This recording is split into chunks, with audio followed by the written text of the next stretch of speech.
Nabon sabin pakai Jisu menin NGAILUT na salam kan bol kide kipaum le jingen aji chu nira lang hovin kahi eimite alang pia mi tamji lawai jingka lahi atam zo atamji ole ke kahungji ana tamham la kahe eimite hovin to yong akilo te eimi ho hovin ni la langa ka hel ho ma lo ye chun ka ki pa le na participation ti di ta de na hung pandan hui thano momen thu ka sei masangen na thanom na hin na sate nei ti kho ila sa dano kai khom dan ithanok na hin na sate tu sei ding pa 80 khovin ka hen na ho zalin Pathen ka thang we tu ri zana ka sei ko thu hi Sholal dinga asau pen message se na to zo ding nam di kalunga khan kaung thon pinun mai the lai chana na sei chom de tikit aiwa pastor nu na sei chula na sei sau de tu hoi lang zo ka kai dam kai chunga pa thu thui tan tin ai chu ka sei go topic hi asau win expository sermon hin asawa sawai atek sia choma chom ai wanga expound ke bolai saw khai ye chun tuing ka chu point so na si hin tu ne la langa pa he tam thi ma hin ga be ta ji nge ya mo mo ha koi tabang thungai na thidan nam zo le ki bui mai tu jan na jong he point so ma mai akidang dani ten commandment tabang point so mi kit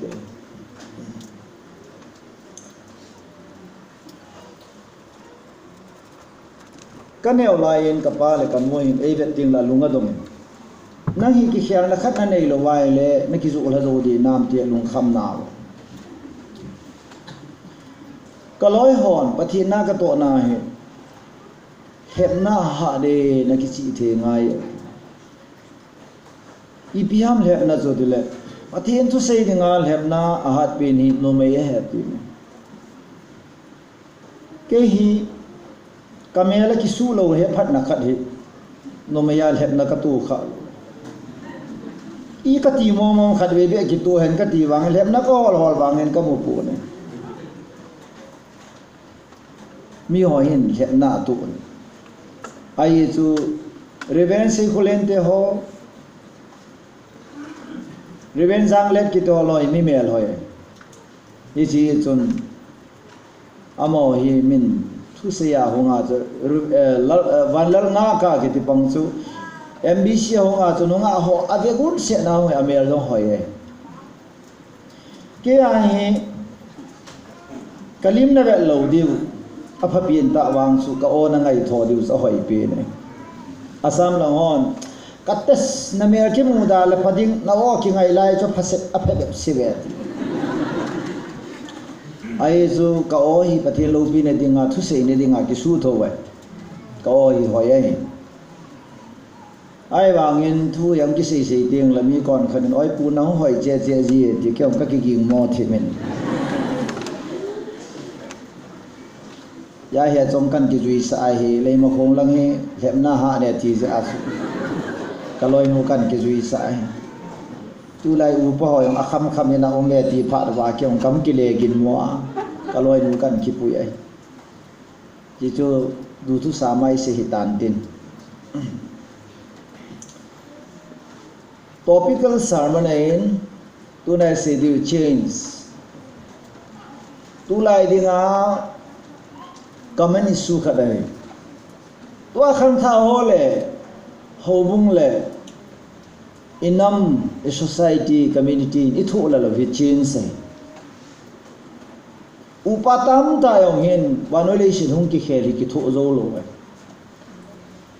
national highway mo khalo national highway a hung chen pa na kon khani ngol thi lo yong ipiama tholar chitiale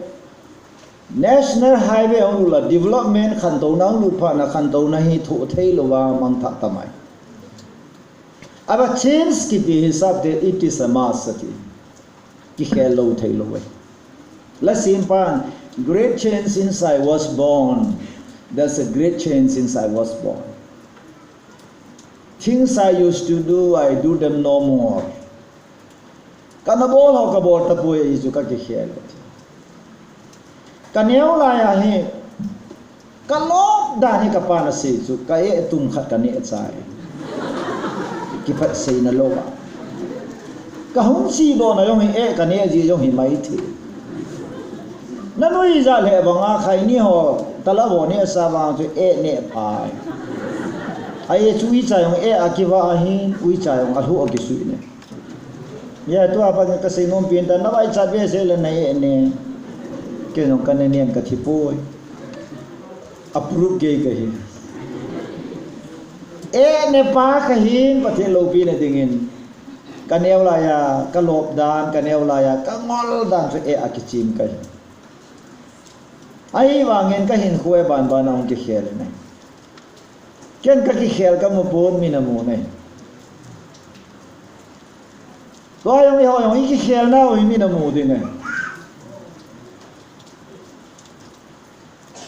ya su tu san pa na hi ka sei nom pin da su ta san na ta tha na ne ding le KIKHEL na ta na ne ding mi khang to ho pa was a true faith bring changes. Ta sana ta chun KIKHEL nahi ahin po ai. Lei mo ko ai KIKHEL no ne lo na sata na ne KIKHEL ne. Iti KIKHEL ibang metele sinful nature apana Christ like nature. Yesu Krista to mga KIKHEL ngai.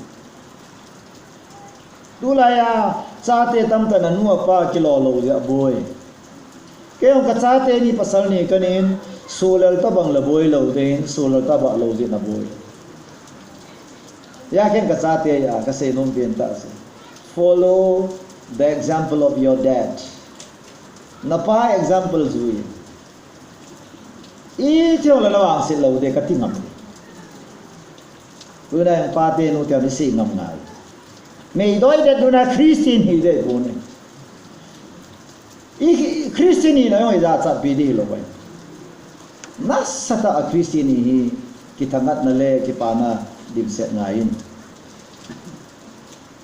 Taasan kiti hi athupi da ni taasan nang panding le pathinung pamai. Taasan na panding le pathin pangain pathinung panding le HINKHO KIKHEL. Kanwa me tiu sin khodam. Dai ma ko na pat nau se khodam me tila do jet mai. Kipa. Taasan na ta thai nei din KIKHEL nang lu nge ti hi isu me lo di. Genesis bung ni be out. Chila hi ba nai le. The topic which change saying meeting scholar Kharidina saying the world is keep on changing, one thing never changes.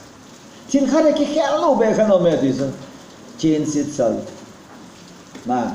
a KIKHEL lo be hi piham dile KIKHEL jing hi KIKHEL lo ati. Pathen tama. Kayo ni kum la nga ka thu sei chu tua ya ve la ka sei ta lo. Ni kum la nga ka bol khat chu tu kumang run pa nai kum la la KIKHEL dung ju ya pathin jong hi KIKHEL dung ju ya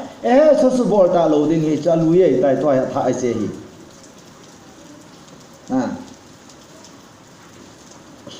hi chi a chu lu bung kha chang som thum le sagi ve nai le ta san na pan ting le pathinang pangin pathinang pan ting le a hi mo khat sam poi ti bible ki suna hi pathen thang wa no me with God nothing impossible. Nadam lo yong la boy poi,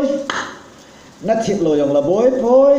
na hat mo yong la boy poi, cheu ting le, mi bang na hau lo yong la boy poi, na mai cha yong la boy poi, na mei tha yong la boy poi, na cha ka yong la boy poi nei, a boy lim ta khat Bible la ka mu hi, pathi na pan lo la bang a boy mo mo nge nei.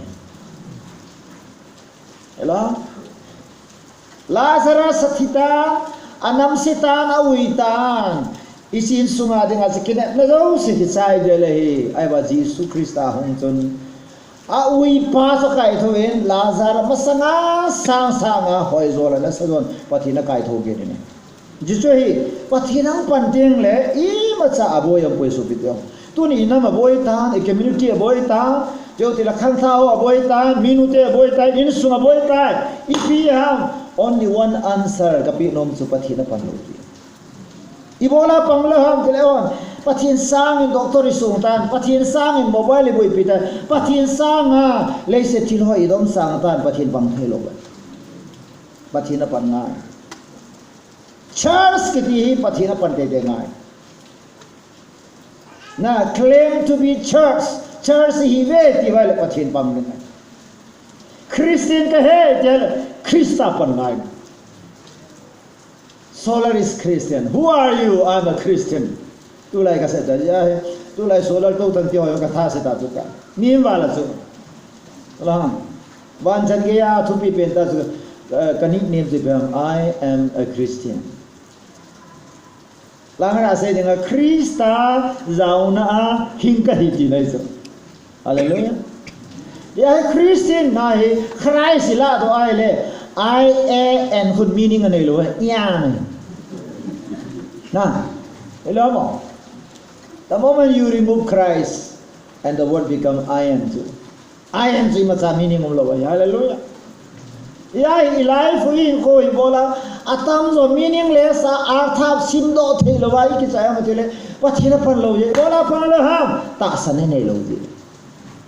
Yeah, ta sane pan lo wa koi machan. Pathin lunga to the lo de di. Hebrai pa Paul in a seije ngai mi kon kan in Paul hiding in ta asanin ke wa Paul he ka ti ngai Hebrai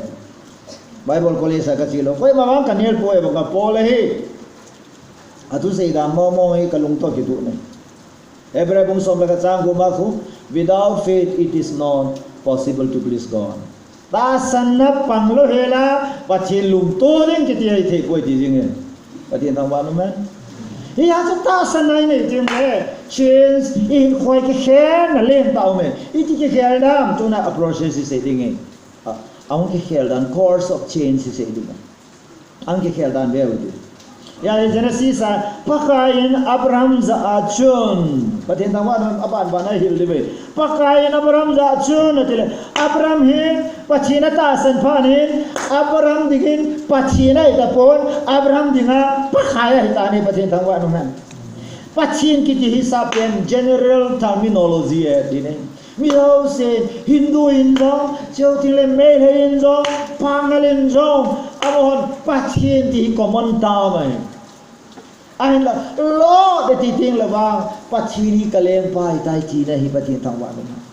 Iyasu Christian kanin ta sanay ya ipen cha ting lehin children KIKHEL boy habit change sai po sondan KIKHEL po ai lo le dan to dan KIKHEL po number 1 KIKHEL hi pakai KIKHEL hi hallelujah change of lordship example laga wedding in Paul hi Christian Okana Zema Joting le Jerusalem him puidinga Damascus la mazo laita en khokenga vainan khotan hichilai ta chun pakai wa amu chun porin oh God atipune he who are you Lord pakai nam koi nahi mati nahi le siri buina hi pakai boina to hi bite pakai ko ham AK-57 AK-47 hi pakai he mấy sang in thua se mấy sang giàu pan thua se le chi power soi pan thua se le sumle pan thua se le ibola chi ham ina movie sumle power in rule bola wale jisu hi pakai pone hallelujah toy hobu sunga hi koyam khathune na hobu hi chia ele jisu ai po koyam khat pa cho hi ne he chỉ ba cho thi ngài, chỉ ba cho quy độ ngài, yah lordship problem है, Bible simulation Matthew buku segi jauh somnya, pakai itu cenderung kan lu deh, boy, nih pakai itu ce aumleh, Yesus pakaian ni lo ho cuman kan lo, Châu thì là Pakai nó mình xả lỗ thế này tu na Sholal hi kahin khoa hung KIKHEL khan hi kapin tha na hi jila hi phung la chang no ya ko ma kapa la kanu no ya ko ma cheu te la kaloi la kapai hon kahin khoi rule over this pura control nungai kamina hoi yo se nei control kalola ki tu se nei control na tu ana ho ba nga he ko le lo le la kai ui sa hi ma dia la lo la kai nga he tu ma sang sun ka vengu ba ka upa pau zele ui cha ni amangin ahana hang sa nei I te ba hom de le ui cha ban thi mo na si da lo ku zo la na namang cha khit lo sun boi ki te ka se ngam te tu la ui cha man na nga pui da he cho a se wal ui cha na ma tleng le aval te la khon nga ko ya cho kai wal ui chai pe mo lo no thu je nga de so nga ko ye wal sa ya Tuni supite hovini kai mana Yisui pakai boy tom kha lai sa mana Yisui pakai boy nata sana ele na in khong KIKHEL ko me he chains of master seal chains of lord seal pakai KIKHEL nei mai lo la ka jel mai le ka no za ai Christian le bri na shan sa jaw ya le ko sa I bungo Christian le be se ina no bahap da de ni Christian oi bese puk ho mo ne te nei bungo puk ki maning da lei ba thamoi dri nei bungo as oza dum to bra da dum to ni nei bungo chi chi chula boi na ha me puk ho mo ne te oi KIKHEL ai poi heavy KIKHEL ai poi character KIKHEL mai mai ai poi pakai KIKHEL ai hallelujah ya Yesu pakai na ni khai la kun lom na hi Psalm from Tum Chao Somani. Blessed is the nation whose God is the Lord Himself. Pakai Pathen Pakai ani khotan lo me and chosen to be in His inheritance. Pakai golo dinga hendo te chanu no me he ko hora lo de ham pakai no ya hon pakai gamalo di wei Pathen thangwa. Ya chains of Lord. Abarin pakata sana he apun ko ma se cho the Lord said to Abraham Abraham hi Pathen anaho hin anaho hin atasan pani pakayo Abraham hoktani hallelujah tu nai buina we thil dang ai poi so bidia ho pasra da evangelist lang koi long le Yesu hi na chunga pakaya ne khai le pakai lengam mi na hi khai le na hin khwa ha sam na le lo de Pathen lengam hi ahat pe ne immovable kingdom hai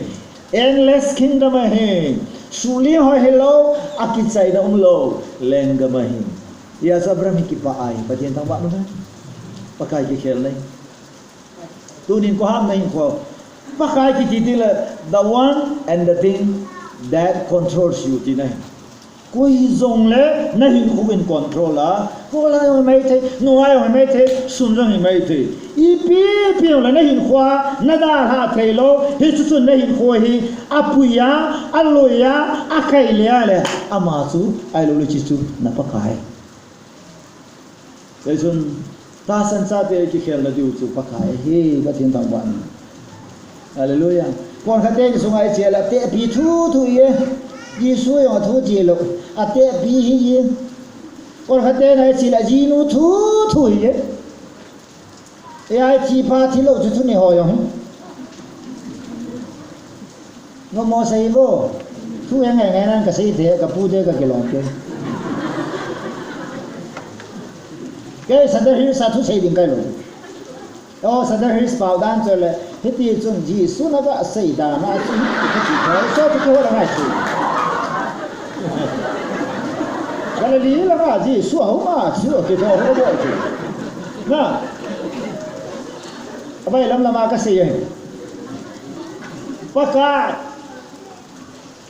ya su, Paul nó hít ya su. Damas kalang zona sia mizeb ni kana si dinga he va mu pa so pakai na koi na he atil I am Jesus of Nazareth whom you have persecuted na su gan thei pa Yesu ka he Acts 22 verse 10 ke banale jipa hong KIKHEL zulai pi ha ataw nong KIKHEL la alung chin long KIKHEL la amin long KIKHEL la za kai KIKHEL la ko akampa wai pisam. What do you want me to do, Lord? Amasaka ma bol nom boda cho. Mizema mikana decision la lama zo naita Damascus incidents gon ipia khelam ama thua kona pakai thua ki khele Pathen tangwan ipia ham apakai pa apui pa achunga lin pa ki khele hi. Hallelujah. Amen. Ina lai mukhong dia dinga phachom dinga kata asanjia ka hum si hi pakai tambe si gampe. Amen. Lamle na kham ma pakai ta na kingai to ko na. Oi ya biji men su ke ko na ma. Ke mo ke le bo. Bo la. Le. Lamle na din pa ho. Ko ni na ai. Lo ha. Ama ho pakai ta na kingai to ai ba ha. Achuma luciferin bo ni la tie bo. Do ni la tie la do. Na na tela ne yung chu sun. Apakai pa thu nungin. You don't know he seije do apakai pa lunga tu tho. Ken ju kham ho ka te chu.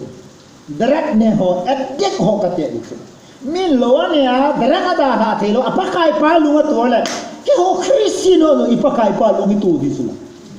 Elo ha. Param de thu yong se yai le ke bang ka sit ko lo ko ma. Gal thu na sele gal action in sen lang phat thu na sele phatan thu sen lang aboya le boy tan thu sin a thu aboya boy ta ai ning de ta ki de ngai thilum da ni phat ya ai ge ba phala ma ki cho chi lo cho kyo ko la ka pu te ter si wa thu se ba cho bol ba sa din thu or se din ma tiu so di a di cho aki bol ba sa lo se din am he tiu so chiga ma chung se le ke ya ma bol ba sa din or se din ne ma sa din or bol din cho ko lo so bol lao te ne lao te cho kwa hung leng do isa cho tu ne Paul Subcribe Jesus Christa mupa na a program zo se mihemina alungge angai to alunglut na achilgon zo se cancer at the feet of Jesus Yesu masanga zo on sa cancer he tuni pinta kiti hi leilam program cancel ni hi pakai o izani hi leilam thin cancel ni hi so bete ho DM college campus ka dala ne kaloi usit Sholal na unki si de he di no chance. Hallelujah. Now kisi kay ka kisi thaya le nang na kisi masat de ka. Hallelujah. After 10 years they came to me. I never turned to them. Kam to ba wa ka se ba yong ki chu pa na ke ka chan zo ta ale. Ke ho ba wa pa ka la kan se ye. They turned to me but never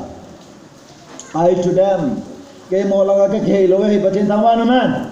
Amon oza puye ti tabin ken college sa ka da la ka lo ho tu ni chen ke oza ka ti lo. Ko na so ha. Delia ka ki man sa mi khanen oi pu na tu sei mo he mi ho si mi ti dia na mo a. Tu na sei to ke lo ve. Na pau da mo he na ke le sa to e ti ne. Ke kile sa kai pore alin kahin. Hallelujah. Ichikane yaulaha Prime Minister hon amansa Prime Minister of India President of India no ya na to ho bara kile sa la ke government of heaven God the Father is my president. Hallelujah. But he took a president by why should I humble before you? Never. Nihin masangabang ka kun law din but to my living God kapatid masangabang ka dilsu din hallelujah ibola ka kilesa ngaya na penta na panahi neukit na dinga penta na boy lit na sanay tay visible ni chang gumako ipiasam raised with Christ and seated with Christ disula seated at hi gamdele Krista to khom disula hallelujah chichinia ha kapungu to kito zala ke hoy to wa ke panjula Gospel ka sa ito, kapunga kito dani. Oh, kai. Hallelujah. so ako na lantaw na kikay ko so hallelujah amen promoted to glory hallelujah Yesu Kristin kat ya mauleh ya sunelo menalung niau ta isati menangui yen na hoen kai to boy kai wa ti so kai ga asa ka lung niau a chiu suai boy ko na ge dan boy hi na lung niau hi boy hi ya sa Bible change of lordship min ta sana ne theng le pakai ke khele Pathen thang wa no man kahin khoi mi ka zui la mi nu ka zui la mi sei ka ngai la in kahin kho boy boy yeng ne he boy boy yeng ne he nu nga kha kai la in ka loi pa khan chai doi na ti an ki sai lo ye zun ga ki sei do mai le sai doi na ti no ma ki sai ai le nu ka zui ye he ti so na la kha na zo di ne yong na ve ta I never follow that Kasih lawai Pathen thang wa no man amen ai ama sang sanga leilama komandan ho sang sanga komandan pa thunoya kam ta ji chun mi ho thunoya wa le le athei le le kangap chat lo nangap chat la ki bolo kangap chat lo hallelujah so if you have belief there is chance of Lord save ta san ki khela hi ta san ne lo wen pakai ki khela hi and then ani na chun leave sapawatun nagam lei se dalha ilaya hi dalha ti ki thu chen khat aw sa ne ji ti gram le change of attachment ne dalha amen nu me oi ne ya nam da ne jinei tieng le jinei su ki pa ta inda la inui pa da la ki chi thim di chu la ho lo hi tat pat na bo la ma na nu na pa ngai dan da ne he ne ni lam ne kai ka za at sa Kan thore ya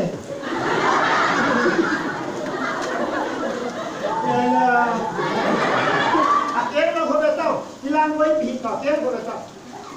aker no hobe bo ami lang he no de chen no hoi ala thi mu le alu lang ka le koi aker lang ka le he ai su mu a chi pon ke a chi Akhir lo hoy lang ang nam asike lang ke heno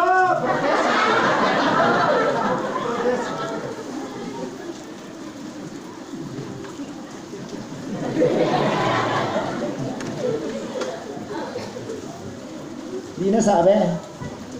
ha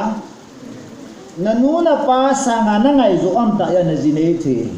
hichi chu ki henen lang na la ni yong kap hiin bol thu hin khutan na la no lai pa ya he o no mo sai nai thei ta he ti na to chi sai la kapong ki se nya hi attachment ki khela hi bonga chu in tha ki ti he ta san hi attachment I kam I ki he na I tu ki khela hi hallelujah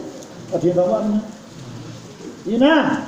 itam ta chika da la thei poi ka dum chek ka da la thei ka ju don ka da la thei poi kanunga nu kada la te poi kada la te poi ti pia you are so attached with that esi ta so na ki kamat ki super glue na isa aham jeti never just the Bible like na la isi chungi lo wahi Pathen thang wa nu Abraham ju ya ju live dahan hallelujah Pathen thang wa nu man ipia libati ham then Nasya nagam he nagam dingin animeti na hi hallelujah Sayang betang he hoi chi dil ban gami tu ikinam na mo gamai boy sana kupi hi alam le on sana he Delhi la angol the Bombay angol the di so van ge na pa na ngol pendi tu la 5-star hotel ka hi sana chu no wala kai mut the de lo chu thau ka la ki mutal thà đấy ông thiên va Sholal câu này thì ngập vào mai ta sao số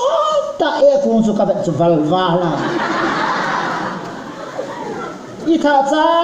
sai đã số thiên nhiều cảm xa quỷ kít nào đó là hal pikhu ave là có engine je na akap thang ye mu chu amdan na chu ye kho ga len lu le so to na ban pui ha da kha bol wai chu ka he na chu angol ka lu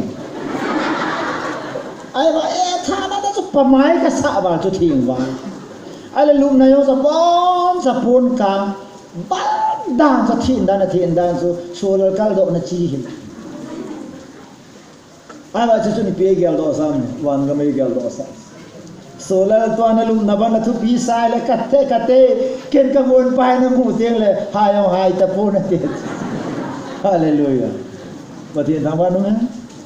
Yesu ta san sa te hi piang wam ti le ilaya cher dia le ul khu pi sanga na so promised land amen I'm saying that to you live for the better land live for the better life tua na HINKHO na din mun sanga phado na chan de dai le sina hi a phado chan de ngai koi ma cha ai mun su lo ta u po a te sia kon kon hong kon nga hoi chi ma ngai le a kon he e koi cha ne nge chi khu a te na lai chu na la a tho yong yao lo chu a lu tham khat be an kai sang chu ta u po ang ajine so yong he nunga khat ba sa to wal akam tam jing be tan ba sei dia hol chu banga kam tam nu chu nunga nu adin do te si pi kharang to wal ai mu pan ki jing alung lu poi ti nei sa la go han la to me ki khel long khu I to pi MASAT nu ko ki su le ilu hang ai to na tha si mo te to na tha si mo te to na ki su e tha khe lo te ti le I to pi nu ki su le lu hang ai to I pi du khe ma khe la to ko phê xe ta cho nghĩa san lo la nu la to sa pai pi ki hon ni ning do sa sa ai ba ma I to pi nu ki su lo la a ta be he khe lo yeah that's it dinga mo jijue he change for the better KIKHEL na ki ti thil dang ai pol tua sang a hoi zo khat na san ding ya cha Pathen live it for the better icha sang a phazo ding KIKHEL in ti na hallelujah Pathen thamwan yesun no ha gol no mi pa ta ho je abare min Pathen ta sana chu live ati daha chains of attachment ai chu chang khat bina hai chang khat sina chun your tipiham chains of ownership hallelujah ani KIKHEL hai hallelujah yo chilzo sene yume gam lo ne yumin ilyo ne yumin mi yo ne pam tiang le koi ma sana lo ne je lo we kaloi nu khung dai to na lu pa de na cái bang cái gì cái đàn này mi số ta khu đã tụ đều các phần rồi salam na bol thế số ta na tụ lâu thì cứ tí lâu hui sal cái môn đề ya thế xem ra cái gì đây à cứ ai Pathen nên man lu tai so vậy ipia ownership cái gì ít san thế ham Pathen nên live your and join mine ama sana ma ho da la cái nào hỏi cái lại gì này hallelujah live your and take mine cái lại ama ho da ha ai su kia hin ama ho sa hoi rồi Pathen thằng quan mà lấy sẽ chúng ta cái tiền mua hay áp chế cái mua hay cái gì bị lỗi thì gọi là Sholal áp chế mua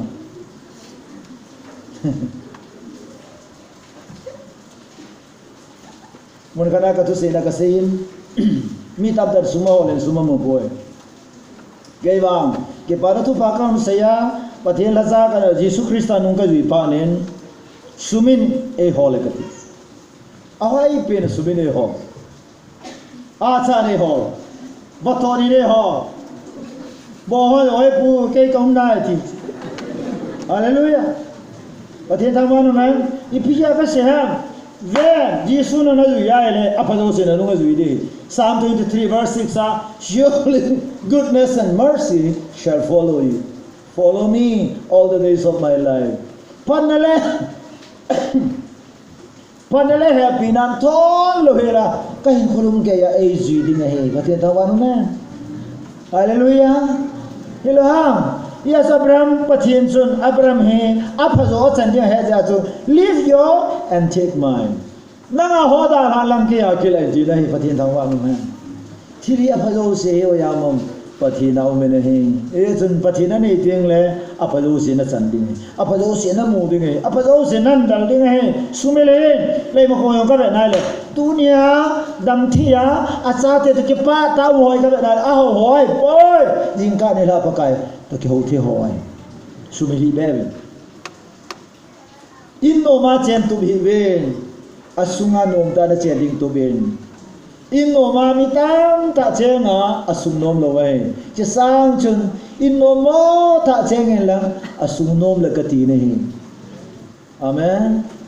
no me ya hoi lo ta hin kho mang sa nga so ya hoi mo hin kho bata mang nu zu o cha nom zo ne hi Sholal bung thum chang kha Pathen thawan man ya to change of ownership til ki ti e ya nanga ki ti so ke nang ji ke jiu mai tu na ji nu zu mi khanen so hap ta khat nei man san til ko na pi da Pathen nang ap cha ron da loi no men hap ta khat man ding mu thum le na vela ka mo yo ta po na loi no cham sa ni man san til la hu pa de era wai ma sa nom lo we na ji mi da na phal lo we mi to ka ya to do na phal lo we ke on ka ka tuin he chongin ka loi no in ka khan ki poin ke ya driver aka po nei ai ba ngai chikara ko he lo le amalang sikhu ong jong le nu mai ki ti ka to sa lo we ka loi nu si de ba be moria pa na ka ong le la sa khat ka le kanau te ho khani ka gang ke long na ne ke ni se boy afron langa ko thil jo se ka na mi na ngai na nu langa thil ko ya anu lang ko ong lo hela ko in ke chura malanga thil ka na nu langa jama nu ka to sa ai he o nung lang sa nga jama cha malang chele kilo lo hi so lo sum lo so ichi na u si de ka ti kaji ka ho bai pon Pathen ka ai hallelujah Sholal kaji ka hai koi ma sa ki kum thai lo de ngai Sholal chapter 3 verse 1 he thim ka om amen hita banga Pathen ong chen amma le nang ki ka hi sujong ko i thelo I ma sa ko i thelo bai hallelujah Pathen tangwan men ai to Pathen he tham e ho banga jealous god Pathen ong chen chu wa he vo jang nat na I na ai lo le iti ki sei da jealous ki di ki sei da ki chu wa he tham tom na nei Pathen tangwan men golang ha ta dong ma nu ta chun ke wab la chun adong ma pa to na chunga lung na yeng de na bek dan ki su lo de amit sang chu thal chang so la na ka de pet pet na la ma so the lo je thu e yong yu na la I kap nu ma ta ma tam chu u pa lo ya ki kap lo hi si le chun live your people namite dal han ti namite dal han lang kamite join volunteer hi hallelujah tu ni nunga ho gola ho nami ko ham na u ko ham na sopi na loi pa pen ko ham it's a question hoi ta live your enjoy mine kia ho join volunteer lang nanga ho dal han ipiam chele sadia ga ma chang su mili mo ho hi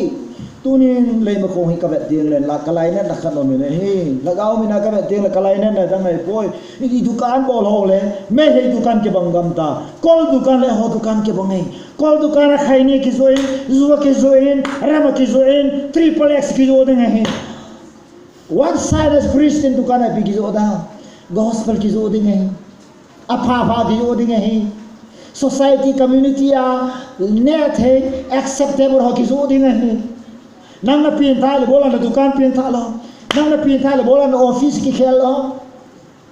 ya ki khel ki ti hi ta san cha te dinga option ai poi it is a must ki khel te te ni hallelujah ya zo live your sense of ownership I bola tu na ownership tu ka se ham ai so bible he mela chun man ki pe ki society ave ho Revelation 5:9 he benai le I pe se ham now man sit in nam tin thung tin pau tanga ko na mi him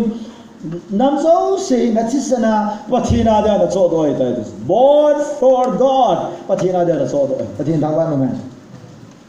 dina Pathena da ki so doi be tu ni ka sunga he ane pa tu ni jang ka sender ka to ka sang khol chuma ke thu ne ne ai so man ka pi isi ka hari yang kan op no ma kan op la ka su di kan op la lai ka koi di ko ha ka chunga thu nei oi pu bo le pao hin ka pu ngai ka se pa yang ka le ka thua hi oi pu na se pa bol dan ka di koi na ngai koi ke ai hallelujah kalau nu ho bayar ka koi ka chi mi hon Manipur chon da nei poi Manipur chon da nei poi Sholal chon da nei ko ham ka chunga thu nei di lam chan thu nei lo amen adi man ki khum hi chu ta man ki khum hi chu ka pute ho kana jinu ve ti sa ve mi ho lo sen I wala na loi nu na tha ko na ka tha ko dai por amana tam tam to ima cha bol the aman la sa lo ke to poi en ho la thep lo mal chame ko la thep lo bu la ka ka jin aman la zo so ma la ka pute to ka vo hi zo khat man zo ha le hi la ye ti la hey ha zo so ma len ti la chi mai thi na tu na ka man tam ka ke so pa the da wa no naman hom lo ei Christian ho ga len iman o tama tamai bol ho naman tamai ni man tam nei mi khan ni khan hong en ka ko oi pu mi man tam ta nei e ho na ma ding mi man tam loi ta nei na sei khi hi be na sei khai ko ka mani ti hom dam Calvaria Pathen sa pa thi sana ki so do ka hi sana dang ka mang thei chia ki so do kai poi mang thei lo chi Pathen chon sen ne lo chon sen bo thei lo chon sen him alunga gel khalo pa thi san theng sa da so ki so do pa ka hi mi man tam ka hi na sei khai adang mang ka en chi wang cho na sei hoi mong ke bang mi man lom ke he ti o sin khut dam bo naman tam na ke lo ya du la sa thi di kho na sa lo ne la sa thi di kho na sa lo na du na ne a mal sa po wana ki va a kham na thei po na ne a na ko na man ipi ha you don't know who you are. Yes, the Bible. Don't you know? Nehel Paul and say chuno. Nehel naman tam na ke lom ti ne. Man tam na no na. Mal ho me lo no pi ho vai chan mana ki sei ne wa le mau le ngai lu kai le se ka mi vai chaloi ta kai DM college ka kai la yang poken mani hi ma khai sang pen ma khai ki di amina ka ngai nom loi ta tu chan ya kalung se na lai ya ba ma khai kalung se be se ya offering hom ke dom tin ma khai wang ka pi ngam lo alom ba ma khaya mu sei lin kai ka lung mo si jing du lai sa pon ma khaya mo dei ta lo adei lo ba nga college ka kai la ma khai ka loi pha pi nei ka cho lo se pya mangan chang khu ka zo akijan da mangan chang ka bola no me alang jab ka ga se ki ji na la ke du ga se akijan da su nga yong pam ne the yang pam multiple purpose nộp ra cái với mà nó siêu đầu là trên cái kẻ ra cái nộp cái sải cái lối nữa lung đông gì đang hình lung khăm gì này hết ta ấy lung khăm có lẽ sao ông cái cài ngập lồng hallelujah amen cái họ ta cái lung khăm gì ibang mantam amen Adam yo se beta mantam cái lâu chứ là ahung mana cho thấy cái này sai so where are you question number 1 so where are you lấy sẽ chunga thu đồ mà sắp bên hi chu chu hi này ima sa cái lo wa kaman tamang ka ke rehi wa thia ka ke man jan go lang khanen osapu thil khat ka dong no me te ni pyam kha se ni dong hen na to nom se ni dong hen abon sa bang ka don bu lo de ka he dam mal ka don bu de ka ai adam le yi fo si ma sa pe ne hin acha ma sa pe ju ken la be le ke tin aban la pi lo wa hin aji te ho ya la ken ka se cho ma ko ma ke hong ka poi mo pui na ka yau pu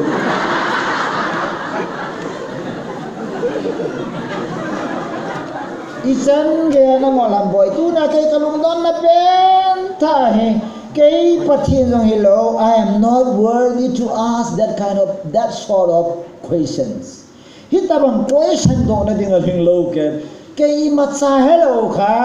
don mut thai lo ding thil khan nei do ke ti nangol wa la ka ti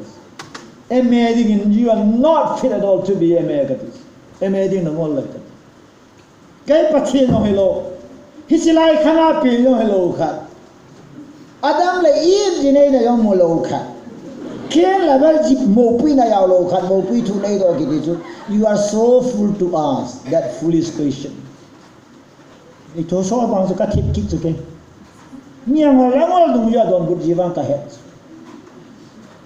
ai là Pathen ne hi na ti ko thai ga ko pa kho hun lai lo kho tuam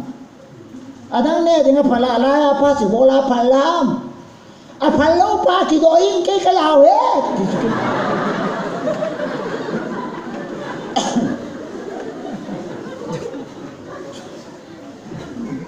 esi tu Sholal chi na Isa kai ka he poi ka ti pa hi ka chi na hello hela ke he sai a he ai pon angol na phun do ching lo ki chi sa ken le se chuma vet ha ka sa no mai hoi mo hong kyo isa ho ba ka kho si hi ka ba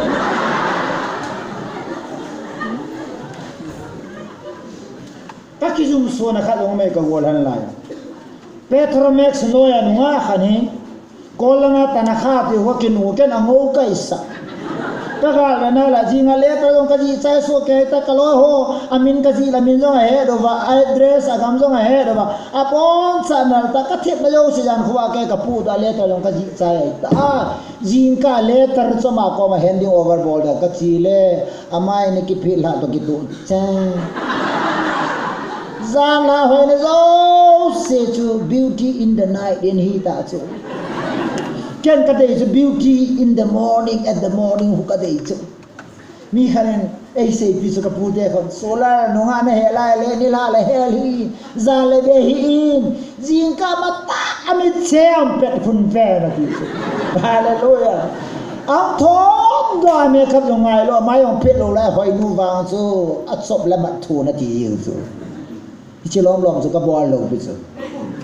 ngay lúc này này xây pi duy ông cái duy đề lâu,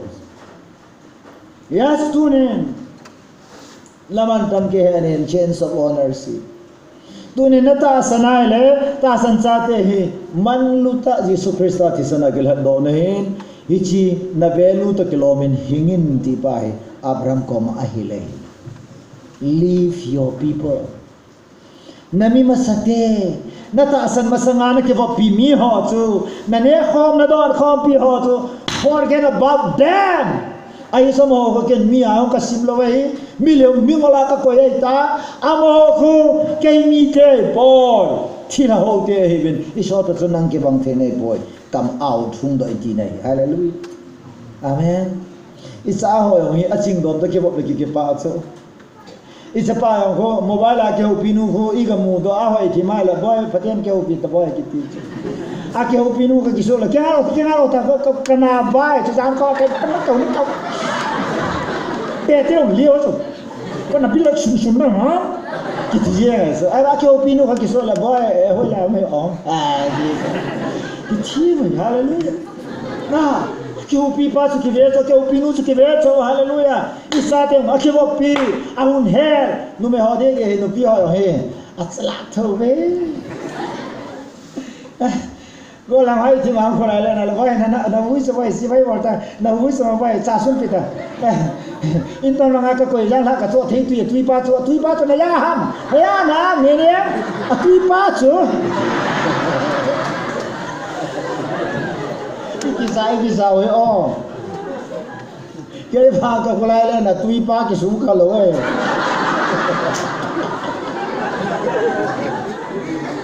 cái ka ha ja pe ni na bu pa cha tam cha yo len pu do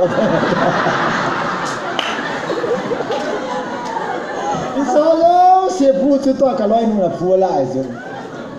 to hai la ma na tui zo se la ke u thi mai pi ka cha te ja lo sa khan ka gu la lo nai tai ka go la la ka ne lo zo se to ka ni pi na pu la ai pi pi ne sa tam cha pa ka he za dan pu do ai ni khana ne thi ka ne sa ong zo packet ka na la bo ya no za thum la som ngai packet ne za khat cha pa isa ka hial do za dam lo bu chu ka go la ka khulai len ho chu ka hial do cha tam cha la na wo ho ngen pu do yo tu ตุ้ยแต่คนขันแรกไปต่างมีหุ่นขลายแรงฮ่าหุ่นขลายแรงจงจะฮ่าที่อะไรปลาลงด้านหุ่นขลายแต่คนละเล่นนะนู้สึหุ่นคุยโซ่กระตูสดทิ้งยาโซ่จ้าอะไรแกมันก็นั่นนู้เขาดำล้อมกับตีลิปีนี่นั่งไงกิขันล้อมตันจีนขวดแต่จะกำกะเองเต้าจี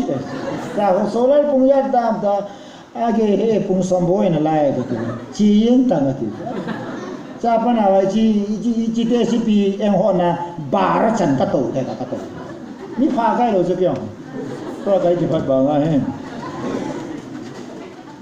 ยาสุอันนี้กี่เขียนจีนนะประเทศทางบ้านมันน่ะยาโกยานี่น้ำมันตั้มให้ที่สนากิจตัวนี้น้ำมันตะกิตัวอินหิงินสมมติให้ตั้มป่วยเลยจริงที่ได้แค่เชียง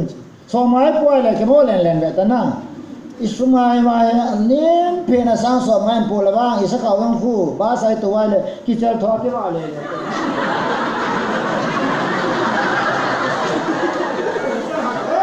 gai ro nam khazal chalo pharan chalo yu ha na ni ko dam ni pu ta me ti nai su je kha ro pu la chaw mo lo su ja ho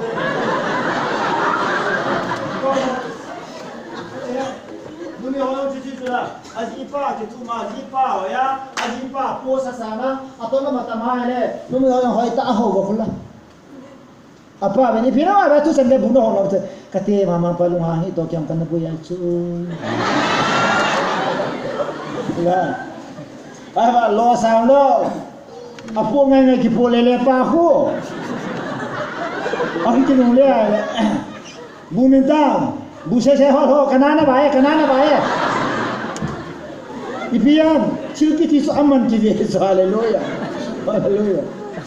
namana tamale patata na nakive naman loma mina he na le patata na ho ya hi numei tam tan azia chai aji pae a income a salary atolo ma bet pa su ti lo wai pachinin ni ba da ju ji lo wai Pathen mi hi aman dam hi a he hi a ye cha sim pa ya hi ken New Testament ka thil mu khan ka lo ho ko ma mi tam lo ka God never treat you as a sinner chon si tabang treat ni bol boy ho treat like a child treat like a king leng ta ba ma a cha mong ta ba Pathen in tu ne chan ga hi chon si le lo treat na bol hi si shei pi lo ya mi tam tai Pathen na mu thei lo wa na Tua yang betul itu pun mau le bang Pathen the best treatment in our life. Ni sai va pelai va pia huyan unsa ini sa di Pathen na pat sale ya konan so dosa isoi ke lai le still he treat like a child. Acha te ta bang 3 day ball we Pathen thang wan. Na ki pa lo. Ya ki pa la ki di mai. Boy ni na sum. Hi cha so ownership ki di pa hai athwa thu pi hai Abana chun leave your country gam khadan min patane leave your country nagam lahalan lang keiman katip nagam khu zone in tidai country niome promised land versus na land of idolatry milim ho nagam le bakhenin atit nagam chate ka he ye chun milim ho nagam dal han lang keiman katip nagam adingin ki gon tidai su Pathen thangwan ipiham chu change of place chu ken hitin gazine change of citizenship citizen apoy mo chu to na ke Indian citizen kai Burma ka chitin kalung ki pa lo chu Burma ka chite ka kicha cho e cho Burma ga mi kai lo ja as kolni ka chena ka tu pi ka bola tu chu ma to yang to ngai ta kol ga mi dan dana chu kam chu ki sar kol pau them khat be kha chu to ya ba chu pura he lo chu e chale be thamin cha mi bila be to aumleh ti ho be chu ki he chu Mamu si bula, belok le, dia fikir he, no he tahu, no dah he lupa, kagak si bawa kagak aja ni. Mamu si bula, kita ada nak he tahu. Akam kagak kathok tu ho semua hin, oh pukul kagak mana pin kam, bol kagak min hin, nak thok tu akam kagak ho accurate he tu. Kaya tu kathok ngalai le, kita cakap thok dia ho, kisah ho kai kita. Ya, so kol kami ya kilo, so kol pa wa ke pa wa kol tu pi ki huwa kol ni chen wa ngai sunga ne chen di lo. Kol polis ni muai le, I hat bi zo si cha kai ji. Ai skol ni kai lo ge. ya tu na he na chen na kami ba foreigner ta banga pachino yong hi kam tang ni ta na ki gel ha pain sumi nei chula pathen gam mi nei chula change of citizen FCC buni chang som la ko chun ti la na gam la na wen tu wangin ta san na zalen Krista Jesu wangin ipaka Jesu wangin pathin mi te in sung khat nei ta we ko ham pathin in sung mi te Israel te to in sung khat nei ta hallelujah citizen e poya poi mo to ayong Aadhaar card nei lo boy hi Aadhaar card ong ha boy pibe gam ne Aadhaar card 63 nei tai ti ha thu hi lami tam ta suboy ong ma hi ho bung tam ta boy hi ala mi khati di cho noi pu da ong kalung dong he mi da kap ta hu ka jin moi tu na mi da ka lo na to kap da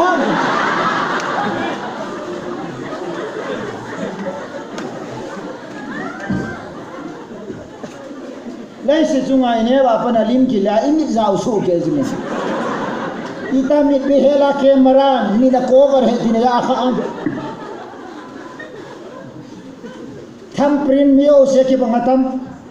thumbprint ong ke bang min ong ke bang address ong ke bang tam ta hai ibola mi da lao ham mi ki se Sholal mi ni vano le se na million trillion ya na pin banga Sholal mi ta bang hi koi san ne which is unique Pathen mi khat khat se mi ilim ke bang he ho jong le ibi du khat sa ke bang lo ye jong zo Pathen lo pi ne Pathen lo pi no ji ki cha nai ji camera ki la ma na ti phele ba nga yong de hallelujah among monga lu set na khang se by grace Krista ti senal dam sang te lim ki la ya hui na man the ya le he khai camera hat ba le ka ti aku dia camera khat ke la jin mio si ban damuna din ban kap chop chop ta ta hen ne min don pat ta ban kam lu lo dei ta pat na lu lo dei ta pat I have to sign nai ta ji di hen na la asam na education lu ho alu lo na van si nai ho alu lo pa hi boy nai ne ta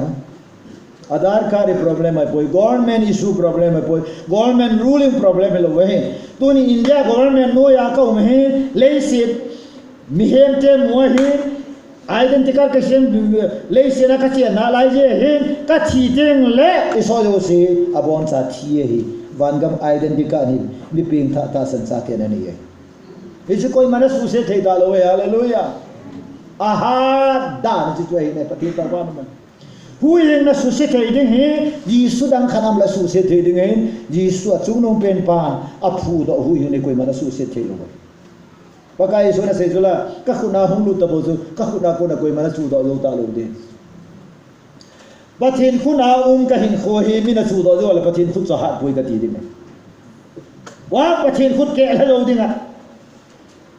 Pathen ti da kung fu thiam ho ke ho khwa pai hong khu suma tu to cha na le ka khot thing wa ka ke tho wa khu ka ke zo hi le so nga khala ke pa khu na mu no ba kung fu thiam pa khu se no mi chal kha le a me li thei chu ke ho kham khama ka ji nu ho be ka cha te ho ka me a le kham khama cha te ngai chu Pathen ko da kwa wa chu da le ka lung kham lo di wan ga mi citizen airport a hi mu to teng le ai kha dam ki ki ve so na citizen zo he atha thu bi so wa le ngai ga le la airport a ki ke ji ve to hello by the way what's your good name from where are you ki dau he ki ke wa so imi jang ga da hello ka hoi ko la ka chi le ko ho to ka ba ta to ti la so min hello te le ki wai ngang ki zoi je du be to ma tao sau din dia la chi te la khon foreigner chỉ tiếng là xuân hello mày mày xuân biết rồi đâu mày xuân hello thì ngay chữ nào hello by the way what's your good name ra xì ngay ya chú America có là không biết là kỹ thuật chú ở sao chú passport nó sẽ gọi là American passport chú world in respected passport chú passport chỉ là America passport chú mình là kỹ thuật chú vì nó là American citizen chú highly regarded Yeah, Paul in amat wazu I am the Roman citizen. Roman mi ka hi tia se do pan aman hoy o se ki thingai tu ki cha wai tu. Paul mi chingai tu.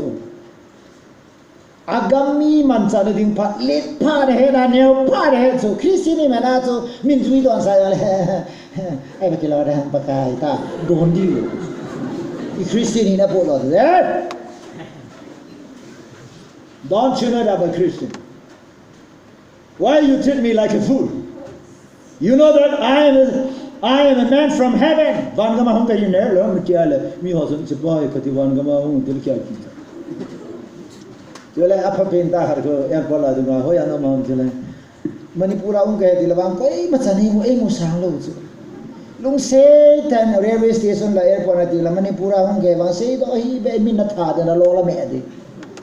Bihari ho de Manipur mi mu da lai tau chu la. Na apa pinta so I came from America tila semina size. Na this is say tilo I came from somewhere in India. Apa pere so ye dress mina hella boy. Manipur mi kai ko mesani janu. Ya ka gel gel ya Abraham na manita sanje so nang wang thadia ga mana in ko na man ni ka no boy. I want to keep you in a better place. Mun phalo ka puilu ding nahi ye chon mun phalo pai da ta ti ne. Pathen ta man me. Jilai ta chon promotion e ti nahi. Ya chu Tuni ta san cha te Christian hi na Pathen cha na I to hong kipa ta I to de jing ka se bang a ji chu e ho hi more citizenship ning awai poi wan gama chen the na wan mi hi na citizen lam ka long ho kun wan mi ki ti khana mo bin apun ka nga sim sender jong bul lo ken ki wa chi wi so ko le wan mi e ki ta po we sender ri ba manu mai chi da la ken ki wa le wan mi e bon ho be ki wan mi o chu ching ding hi wan mi su ngol lo ding hi Pathen chu chi na Pathen hi chi na bolpeh hi ngol lo ding hi ker ka sei kai le khat hello le khat them lo bia yong chai lo village boy kahi na itila na kai ni ki hil sa hom kati deli aga cha su kasi na ki su na le kai ni ko di ham uni san ga ei mila to khoya ho loi ke ho loi hau thang ho loi ni mo ho ka ki chit thi na la wel angola tam na lai ti ne na BDM chest tao mai bola man lo ano ham na yau sel ham tingam kai ju kai ai se Pathen ni degree ba lo he Pathen ba de chisana ba ya lo na chisana ba ne ai mo chisani ne lo he kalvaria a chisan sopa chisan pui ta ba ne he ya se Pathen ni ho Pathen sa ti di ho ke phalam ta lo he I pie na ke phalam lo ha a sa pa chisan jala e ho hi Pathen sa hi nei chan ta ji uchun mo gama ki sai dinga Pathen ei lo we ya zo change of citizenship gam ki khel na inei ta ji win Pathen thang wa num han aban se vela chun nagam le se da ti bana chun na phung na cha on phung ngai lu le ba nga he na phung ki khel lam ngai lo lo tu lai ko he isaking se na pa wi dam ta boy lo ya mai zo na ken sating na se no mo mo wala den ho na set vin ka dis ga adam ko wai se su ke dio ga di to anu ding pa la mai pa ai ta lo ko na ni dam ga di la ya phung yo isaking se na ta ka bui kha u che te ya la ngai tha de ho la ngai tha de on ti ken tha de ni ne lo ke comment ta u amen hello ewan ऊपर ने जो थुई से जो पते नहीं ऊपर ने वो बेलो जाकोब इबोला है ना इबोले साउ पे दो हां अपुंगा सा आ ऊपर की जो दा इस साउ जो Pathen गाव सब जंगा जाकोब ता सन नहीं पायो फथे बो संग हालेलुया हालेलुया न फुंग के खेता चला न फुंग न चांग दाल हा न थी पे सम आ change of fellowship Namite na phung na sa ho abang hin leave your people ja ki sei masa ho abang hin na phung na sa ki ti nei sa pa ba leave your people namite ti masa namite ba na your families ya ila ya na phung na sa ti le phung ai lu te je so na ke to ben ai ba nga sa pa ba your people namite ti ya la change of relationship ai lo le change of fellowship ya sikiloi khompi ai lo le insumi nami ke khel na omene Pathen bangwa no man Pathen mi ka heti osini phut namu te Pathen mi ka hi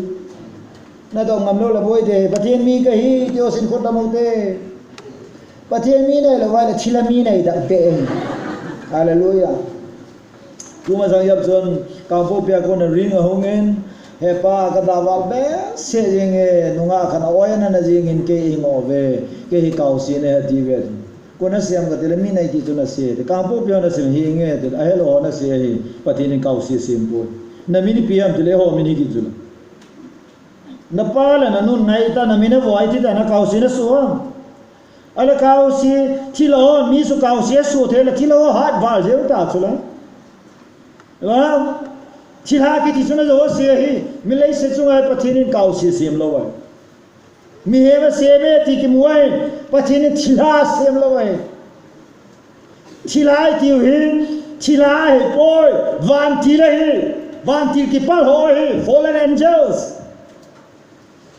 Isho chun Pathen mel ma su thua hi Isho chun namina kamina na to hi ai ta satanin ama mina na to loi dong ta satan ku baka isu namina do so what's your good name namini piham what by the what's your name namini piham ta thilapa pa do aso kamin my name is listen ki tismina I boy Bible chemo say 1000 is equal to 1 listen at you listen khari sangu me thi nai mi hem kha sunga lagao sang buk che ho chu aminu hi listen at satan listen ke ti hi satan mi nai pu ne hi a number to sei nahi amina I mai ya chu satan mi hi powe Pathen mi bi ale Jisu kata san ti usin phut mo te Jisu ta san ka hi hallelujah santan do mo te ja sapote pakai kata san Jisu kata san ka hu in pu he cái chuna thi cái là na thi ati sanai so do he kano be jo si khut dam hote hang san tan dam hote Pathen da lopina sangta ibola Pathen mi so the ham e ho tha nai po e ho thil bol thil ba nai po amat ati san I lo he la ho dinga su wal atso ai ya zo ami leave your people kami nai tai milen nai tai mineu nai ta po Abraham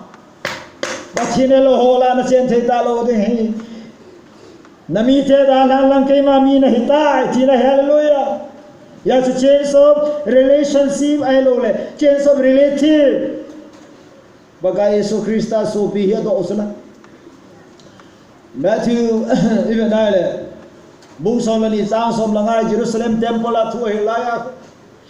anu le so pi ho nga pa kai Yesu hola man synagogue thu ne le ne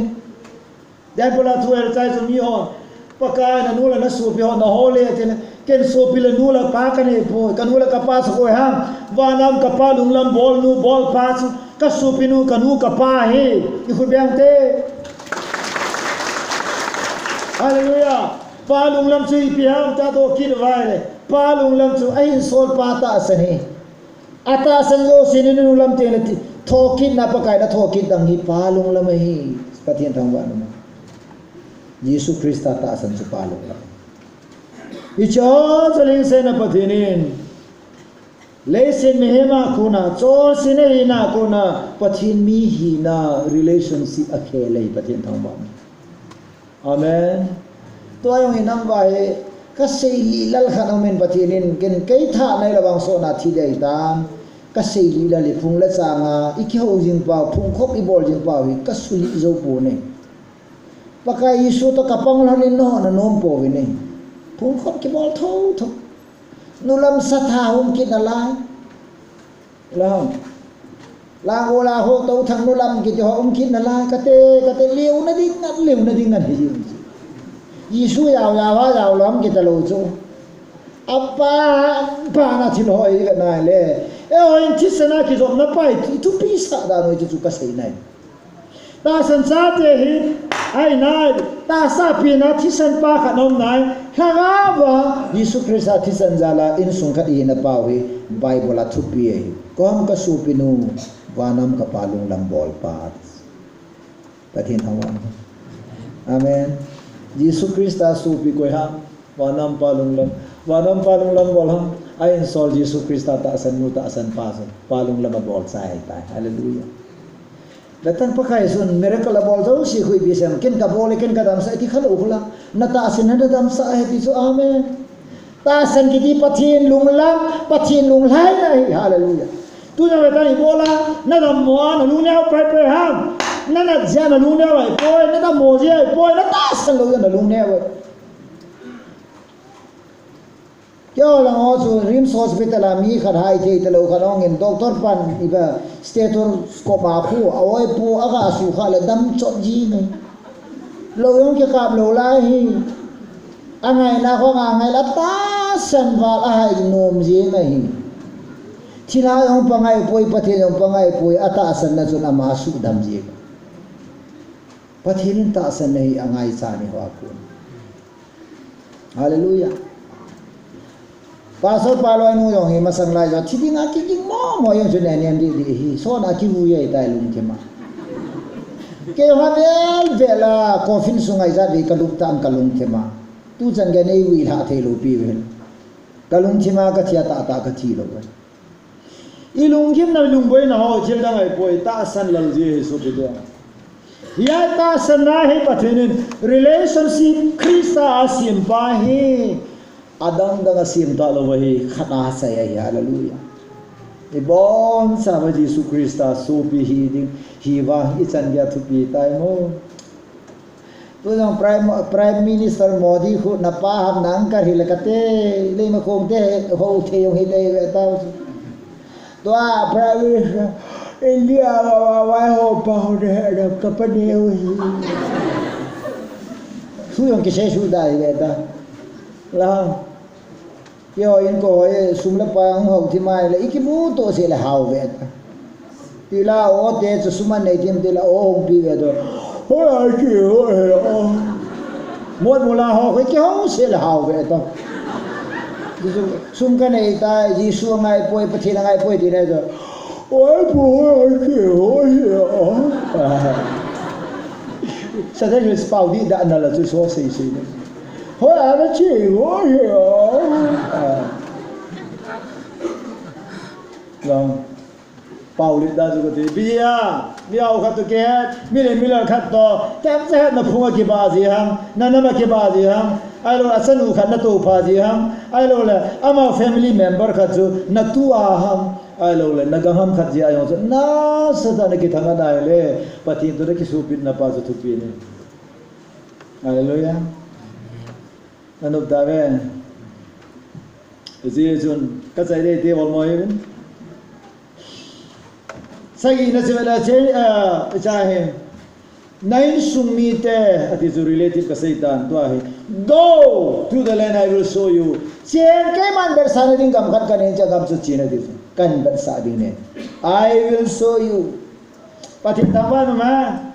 kahin khwai ka thilmo e ka le Sholal le bo do khat jam lo Pathen ni de vel sa ne Pathen na bo ke ve ka Pathen za lo na ho Pathen na to ho he ken ka bor khat sao lo ke ave ka hallelujah Isaiah 49 verse 3 simaile I will display my splendor in and through you nanga ko na ke man kalo pi na mi ka sa de Pathen thang wan sita thu ka sailam stomach cancer nu pi khan mei thai hen an podo ven hopeless ai ta pura bom jing ai koi man chin wa hing ta lo be he ti kon pham yeng oi doctor on oxygen ala do wa podo ata ven tan podo we ka crusade to kitu khan awang pha ne sita Sunday morning a hen an po ven an zon thowan po wa he ane pareng sa ka gole na ma ding te pon a cha te na the uvin anung langa ding uvin a the ven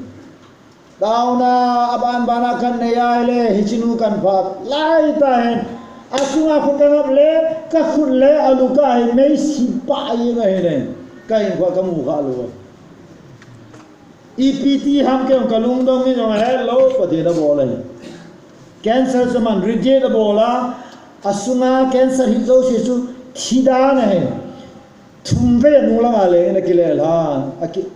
ama yang so ki sai ye nge na ti za num da na ki sai aloi do ben ka kam ki na le alu ki den ka khut khazen zum ngen ka khut ni pung ni pung thumi ka khut ni khai khamai ma zen zum je ngai ai ba ni la la nga zo da mai ta ni hallelujah ape pe na da ma kum thum kum li jawa ka chia so a chalin ta khat pakai min ai pi oi pu pathini nei su da mai nai ahinai nang nei su da mai pu ahin la pakayan nang naman sa az akei ka dam hi pathin ka thang wa athin a chalin ta khanin po san ka ji ka sa te to kan wen ji la chon ei su da me lo a chania ki pangai ki ton da mai mai nei so ita banga pha hi hoi akimodi tam ka ti chu taung kai na kon khan naw ne thei lo ki taw pi ho sam pi nei se me ta khat bai ong thamai chol yin he jan barwan po wei thang lu na ke tin chini za na pa koi ma sa hin nga koi ta lo mi ma sang ja ba yo samai pasal iti ki sei da mi lo char kha dong yin tin mi nei bu me tin vision ro min na bu mai chawang hi pa yam pa lo hi thei lo de tin ka taw pi hi chom cha ka taw pi hi ja tuye don the tuyong wal the lon tuye don the bu yong wal the lon bu wal the ja chu hap ta khat sunga ki do do ring chi pa ma ma chu sam pi na se kai na hong jin taw na ka nai pi pathen za len adami nei kin ka bol khat sam lo wei bible says I will show you ka be sa de ti sa de ba san cha te thil da mo lo nang ma thil bo the na mo lo ding pathen thil bo the ni na be ding hi pathen tha ba namu ding hi ya go ti change of direction ai so be dia me he ta san nei ti aki khel khane ingat na lang ki khel hi hallelujah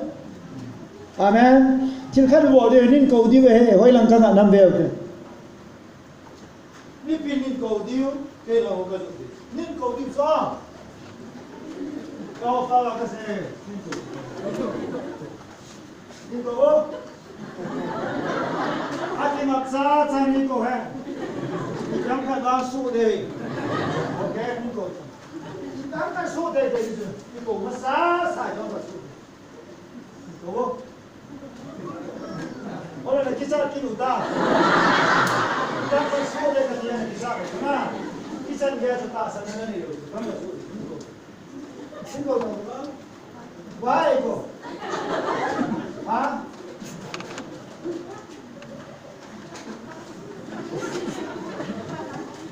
Hey so bidi se kai ko ha dai lo kan why oh le le ni na lai se why ko na sa ni ma ko lo ni lo me na so ko ni ka ba do na pa ni na ba ya sai apa so de ko ko de ni na ai lo ka na ni ko ko wa pa le ka ni ha wa pa le ka ni ha pa so de so ta wala la se ko la ma hai de ni ma mu ha ki pa lo me de ni ta le na ko pe ora to ha ai se ni ko pin ka da na se ni ko ta san na le yo no ya se ko pa na ka na ki ka lo ha ai là đây nó có hoa căn thổ đây nhưng có vô ta không chỉ dùng thổ chứ rồi ta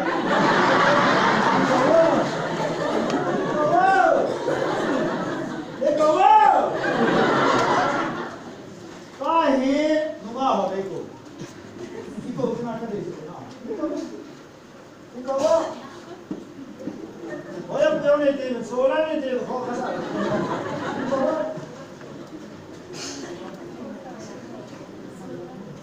Over.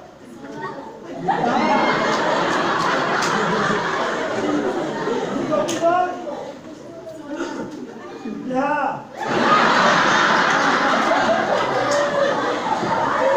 You like Christian to say ne? You said sa Pathen na ko Sunday morning sa Pathen na ko Bible na simsele na kiphat lang na tao sila na kiphat lang awan na nga dalang na khelo faith changes direction KIKHEL ta sa nahi hallelujah Paul KIKHEL ha KIKHEL zula na Paul iti KIKHEL ayo kasi ta zula tila mi kana mi thada ki wa patun akhela pathila ga ta zula hallelujah dunang ta sansate koi mai bedam ifet na ingat na lang hi Pathen hi dinga hallelujah ya Pathen tu tak sei zau si Jesu lang ngalo si mi mai pha bet lo hallelujah leng ho mai mi leng ho mai mi ho mai ve na Pathen tu ta sel loi Pathen lang ho amen tu na ka sei go ne ho se pun mo san de ti gyal gyal ho kon ni ma cha sei do lo wa ke kana sai ka ti nai poi pon ne sei jula mi no lai ne din ka ho la Pathen la sa kai poi ho mu ngai ma sa thei lo na hi pham tal Pathen lang king alo mi nga do hi pa sol pa dan di kan pa dan to ke dal pa dan ho mu la sa ho i vet ni amo chu ngan ka ti lo na ta san pa la nga hallelujah ya sa Pathen lang ho hi Jesus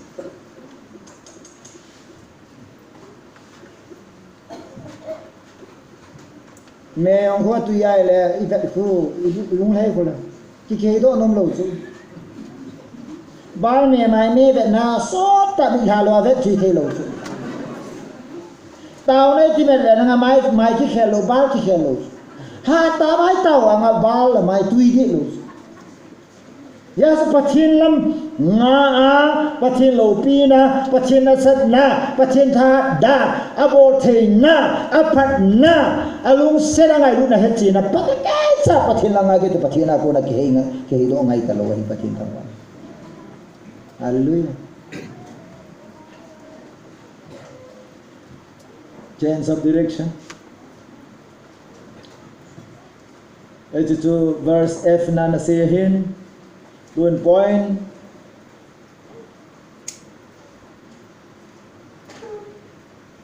sagi gate na kang hunta Ephesians go to the land amo ko boy mo china ti boy gam kha na china ti to the land kapina ding gam ko zon ta na ti le change of destiny mi hem chu lami zo na kali sona na hola han kelung te hallelujah Vizula, kaya ang Pathen bata ko ba? Pathen na ka to na hola han kan te hallelujah. Amen. Lami zo na hola han kelung te hola. Ta ka zo na la ka tai. Sa ka kisay dan tai la. Na pa tsara ni kisay dan lo la tun ka po pinagelo. Kahumai le, ilang pa so na. Dito mga Pathen na ba? So mga pia, tao na mga miso na silpa na bola, miso na na tuwa. Bible, the moment you start journey, you will reach a destiny. Na bumili ka pa dito. Hallelujah. Pathen naman na. Yes, amen po ba? To the land. Change of destiny. Amen.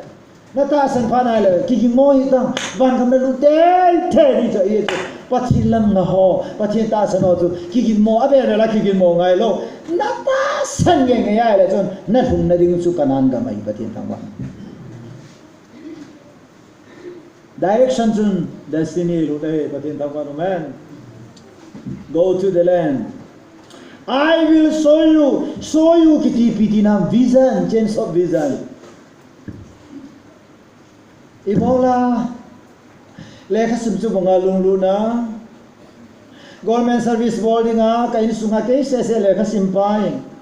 phule lowa paralyze ka veya yoting le nasata kain khuwa boarding a kan thulu na jo se ka dala a tuna diam college ka dala a ayama kalunhang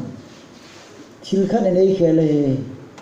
kalungmit ka thilmu hong ke khele Pathen thamwa amen office sa tom har ka to wale sum ka nei in ka sai le tom har ka chena so ai ba nga bon jage ka pati mai le answer to Pathen Solomon ai dir ko so la Solomon le se so thil jo se nei in kipa na nei boy dis lungkim na nei boy dis hallelujah isi lungkim na nei o so ko ha mutela dos who please God Pathen lung hai den bo si lungkim na so nei hallelujah Iasu college sangka de dai poi le khasim ade ya ka de hi officer sangka de poi te le mi nei dam de ka de ye commandant ha mi ni salam jam ka de ye secretary la du ma hong do me o sansar sa re ke hong ka de ye ai ba tun so da kha chai lo we hallelujah kabhi jon ke khair ka jole se thil jo si tom cha ka ta hi Pathen tawani just temporary just temporal tom cha ka hi hallelujah inu me hoi chula iki ide laya ihe laya to khatala la de khatam te loila amaya Japan map Asia map Europe map gim se ta fi asolo da hoi ne solo ana solo le ma ko ma hat pa tu na ki mutalo momo tu san pul to thang la hat pen te tau te tu san pura phaw pa mina tu khu hei chai lu se ona tha thau to le si nai khat ja hom lo khat ja so dom lo ya zo I will show you gam khat kam sa di change of visa ala til khan namu de la ala ta se ke zo bung so ba tum tum velo chun namina namu yo se na gam de ti so hoi lai na ve di vele namina namu yo se na gam de ti hoi lai na ve di bam se ke pa te ho uka namina namu yo se hi na gam ti ngai ta na chan de he ti hoi lai na ve di ve ha ho ha turong pinman thai lo Hallelujah. Ipi hoya na kede. Ase dia. Ha?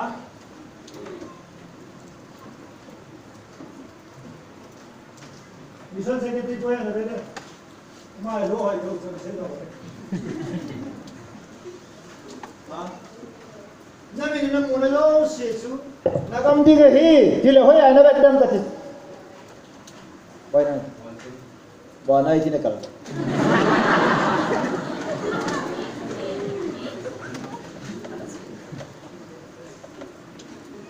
Bana tu koi mata kalau doa kat theta. Why not betul?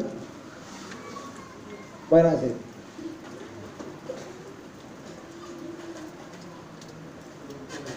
Kau buruah.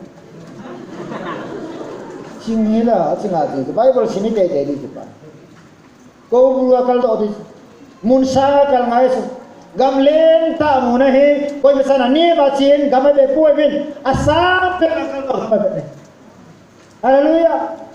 tu na ei mi te ni bola chilmu ne ham the place where we stand is the lowly place the lowest place I did amen tu na cha boi pia sum la pai boi pia how san no po ai mola ne na sai ngol ki ui so no ngol pi kha ba sa lo chu isia ivi no he sao ta ki mo lo he du ha he na ka li to ro he lam kai pan ti la kham na ti da ha cha chon cha be da ha lam kai kai tai yu thak pa ja di ei mayang ki ei khut ta lai bani driver ka hi ta men driver panju don lo nga ko naga te lam kai popol ai ko sim tu ji salam kai ai le tila lam ko the pa salam kai pon le lam ko the chalo vele se la ke ju ben wa chairman ke no ke ni an ka ri ju hi na ri ju hello ye na ichi che pam aviso nei oi mit so he ui sabit zo ma pha lo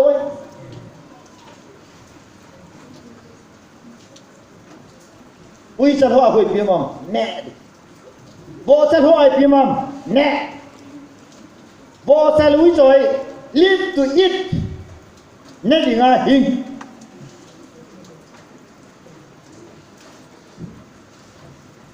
eo ba chi lo amen Pathen na bo han lang eo hi kuna te ka khana Viki sema mesundrai solvin taune mongvin numei janam karen ngolin tauna monge iso in ipiam muwa en ngola tawa ipiam muwa leise thil sang a thupi sang dil amo thil kana moi tunia ka bol hi akichai nai bol jing teng le aga ka mode ti cha het chu mấy thầy nó tổ hạ chỗ na cycle chạy ông là workshop chạy ông là bol wa nếu sa ki pe nei ipm o ham a workshop ông le na saktima ai lo la man gari ai lo le national highway a trong ha jo ting la gari tam ta hai sa jing pa ko min amu MASAT a gen thi thu oi eo so nom sata ki pande ki wot pa di lo he Abraham ya I will show you ya Abraham Lot to kama ko ma he Lot ko ma se chu nangin veila mana chile ke je lama ka je lama na chile ke veila ma ka chile abare mola nga kal hallelujah Pathen thaman outward journey chung lama zo na hin Lord vang in phai sam langa ve nei zo phai sam nu sa na gam cha ve nei tu na Christian in khwa e ha mo na pen tai anom nom abai ba ivat ji wa hin yan va rai ta na new year rai ta na yo khong gim ni pula nu pi ho ta na ho paka yan va ra pa ni December in boina ha sa no to ni chum khana le pa na na sa da ho ta ni chum khana le pa kai sumete oh Bangladesh langanan da ho oh Kashmir langa boina ho nan na ho kai kan sumite pa sa hi bene pa hui pen kinun dala ke ho campus bang jau sa hi disu ha ta kai Pathen no ina kan tolun masat pin de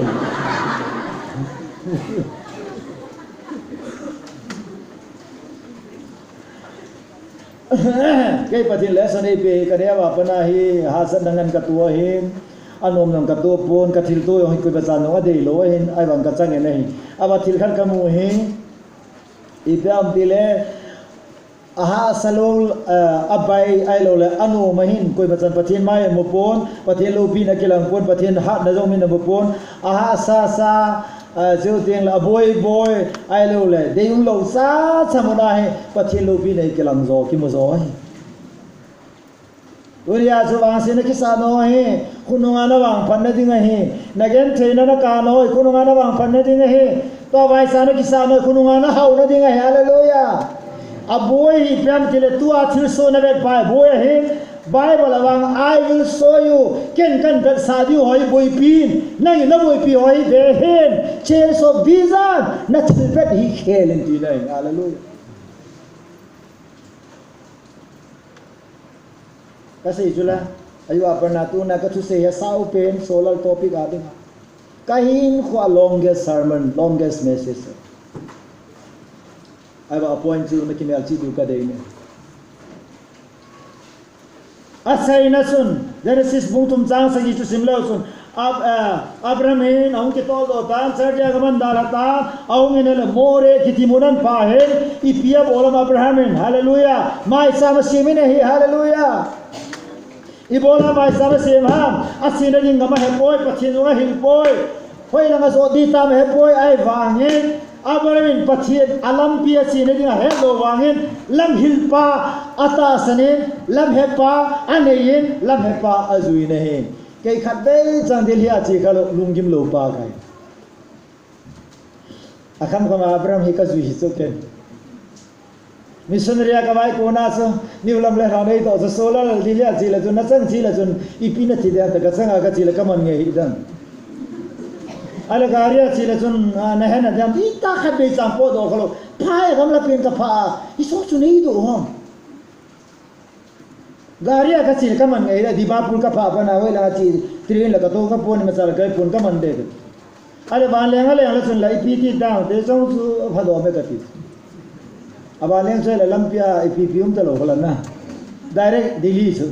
ale airport na lunte le na chine ding so na chi the na dam ka chi the lo de thing ta ka se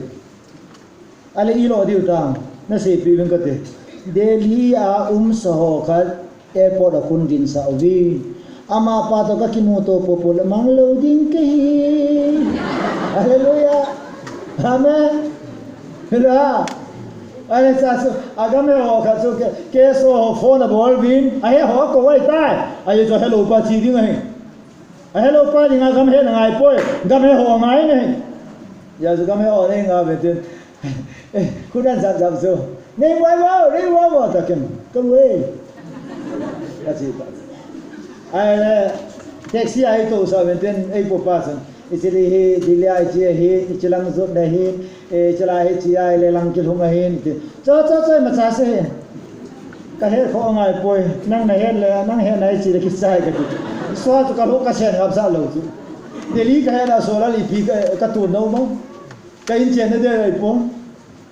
hallelujah ala som kha ka lu ta telephone an bol win Sholal hung na am tile an dong win au dam selen ang in ka ko mam ta ti Pathen tawan ala ma pa si Sholal UP na si the da hoya UP ki chi ka lo ka sang ani Sholal ka man di cả mỗi là cái lối ông kim lộ ai cho đi là UP he dim sẽ để thì hết kịp cái chú hallelujah amen Abraham in gama he boy alam pi he boy Isaac he pa he hallelujah tu na ba chi sula Pathen sa te lo pi nào he e ho he na chi ki ta pon Pathen he na ki chi he Yes, isi asu mai sama si mai hallelujah. Lama hello pana Pathena mai sama si mai. La saka se nom si piam. Abraham hi Pathen ho ki khel tai. Cheers of worship. Milimu hotun, milimu namuna Pathen ho wahin. Aluti mara sim tu wai lai sa Pathen ho wahin. Abraham ko male sana pe Pathen wang hoi lai hi jong le ho mo nam poi. Hallelujah. Ya tim ta ben?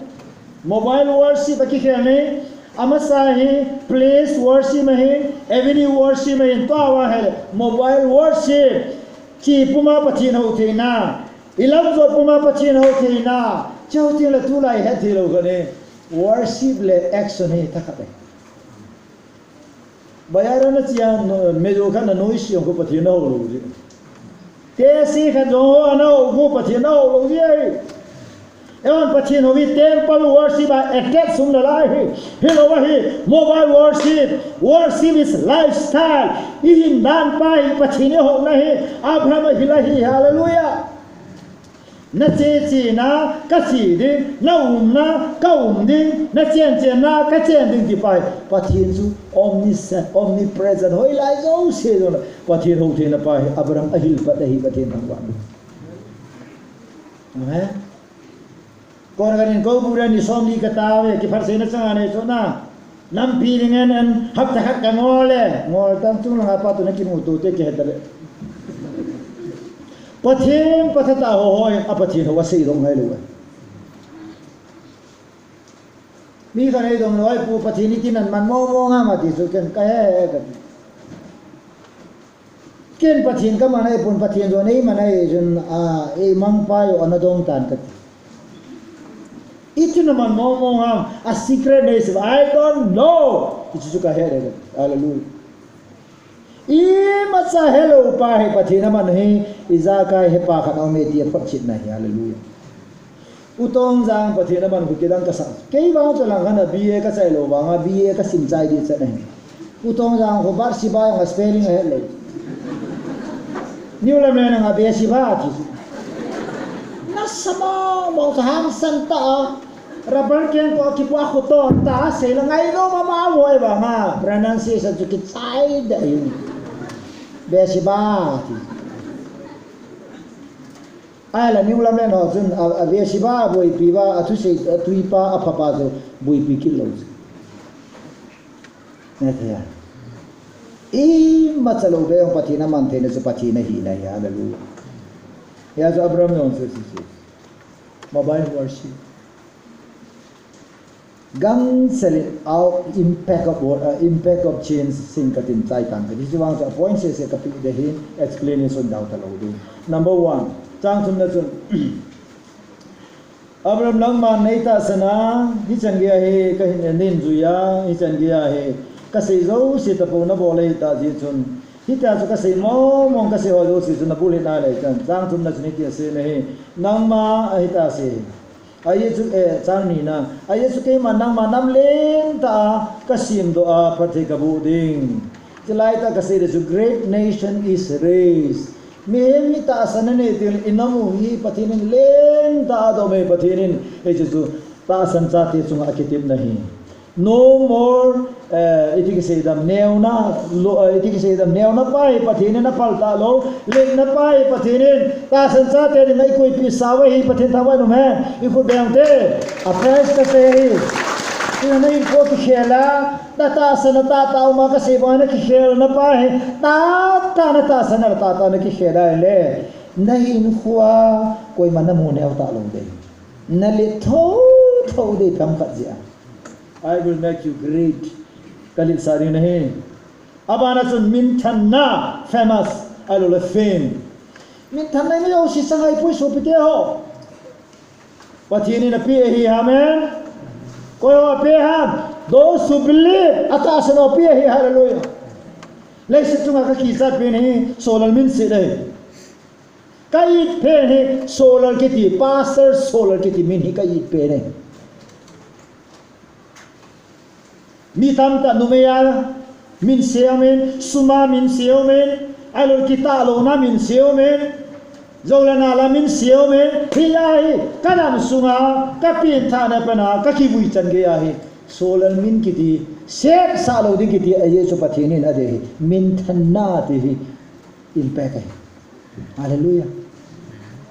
na min se sai do tunin Christian had dun min sil lo de Doi ka kipa nei mi nei he nei pe he nam Pathen tu se ai he nei gospel preacher ai he nei Pathen ka thang wa nei hau nan ka min thang poi he nan ka min thang poi kipa na tu phazala min than nei ka than nom lo wangen Pathen ei chan sa nei ko lo ho ka chi ma sangai nei he ta website na tu se na za ta ase wala call ka ma phai le lo kai zo se mobile ku Sholal tu se na dim se de ti Pathen thang wa cái advertise cái bol cái boy pasal le len heo na phalai le website na message si series of teaching ka koi no me na phalo wai lo ka koi lo de if you permit me ako he Pathen lenga machal la ding Pathen thu mi na za a phachom pi ding la kho poi da ka phalai kaya se poi mi tam ta na se a koi pi so ke awa Pathen na kitin na so I will make your name famous your name great namin ka kitan sa dingin Solomon in biasayam sanadang kasanga min phat ki dei de min phat hi khen de he golang ho na golan lai min se nunga ho na nunga HINKHO min se sa he minu ho na te na mo ki ka a na in chen na min se tai HINKHO ma he na min phat sai Pathenin ta san cha te min se dinga ai koi lo wai min phan ya ho ya hoi imin no hi ki ne ta chu ka upa yang am khano men pita se mi khanin su pyo khanin he oi pina ne mo ham nang pi nana to la kai nom ten na ji na zanin na sa te da ba ni pi mo ho ya sum na lai pina ne ha zang ngam ka ni ai chu at yung hi tho chu masang lai thing ga ya bo lai ya loi ho amano mi tam ta na tundo siza nei pa palino yong ko anado uso sumana nei ya hita bang thil ka ngai don oza phagadra til to ta ana sayesona na pe ya siza ten angai lu cho kyo yong he ka chi ting la yang nam su pi ke til ya nam ka chei kho sa chu mu mi hem ke ti na ta i se la bo mel sa imin ki ne dukandar yong pat la na nei la pat kilata nang này lời giải à nó vừa đi giải cái camin hi chân kia phải tam cái số pi khai ông chân đi la hu cái mình à cha khai là nè chú cái chân thôi chú cái gì là cái này đi là bữa cái nào nó thì là ở ra Sholal khang bra thì khang ini này coi mung bùm này coi gì coi cái sao cái chắc mà là bữa này mà đi coi khang ini thì ở ra Sholal cái mà chín mà nào thóc bữa này mung thóc bữa này thì là mà cái mung người bây giờ mà isu này là bang iti nang ne bunelo wana nakira adam khai acha thelventa acha khada peili wa acha khada ne ji so ji su men ti da ke mi na yo mi yanam khaden ne de ki mo su Pathen thang wa no men ka sapa aneu pa kha ve praulo na kiti praulon lamka khwa ka pui so oya Sholal ki machanu pani su godrai bunga ta mani yatir asa khawa he agate suma hada repa nanung ka ju tuang wale tu kata pa amen boy na pa ju kham ju don la ba tu nai pi sum na mo dam wai ma san kon ker ko no hon pi lo ding ai ya so live like your dad na pa ta bang hing da bo ya so na pa nu na ju mai nong ju chu he ka ti we no ga ko lo chu chu evangelist khat ko ma na to mai min na mo sa evangelist khat to na kelon ko mai min regard na bo ibia ha ai chu imin su phai dai min than na su Pathen ei pe dai fame imin zo min angai no mai ta me no di den ta moi ra ka chi na lai kha ve ka chi lo za na min su ya nang gi wa nga wo su ya ya ti na min su Sholal ti sa mo kon Sholal lem ei ti na min zo hi thau mi na ki jan ba le ti chi na tai moi ranga tari som lege la ka chi kit ding ai Hindu ho nga ko diu and free api diu ke Pathen thu ka sei ding ama na sein Christian hola na sei ta bang se he ni na ha lui sa ngai ti sama entertaining na boli chau te na Pathen thu na khum de ti si pastor pan e hil thu na lai mai le ten nui de u cho eo la nui na tam pona le pa thu se ko kai no me a to da bang e ti su mi ku kal te ni to na ki si mai poi min adi thu se ta di ti a su nui moi ki to lo we Facebook nga ke zo kara e ki tan sa we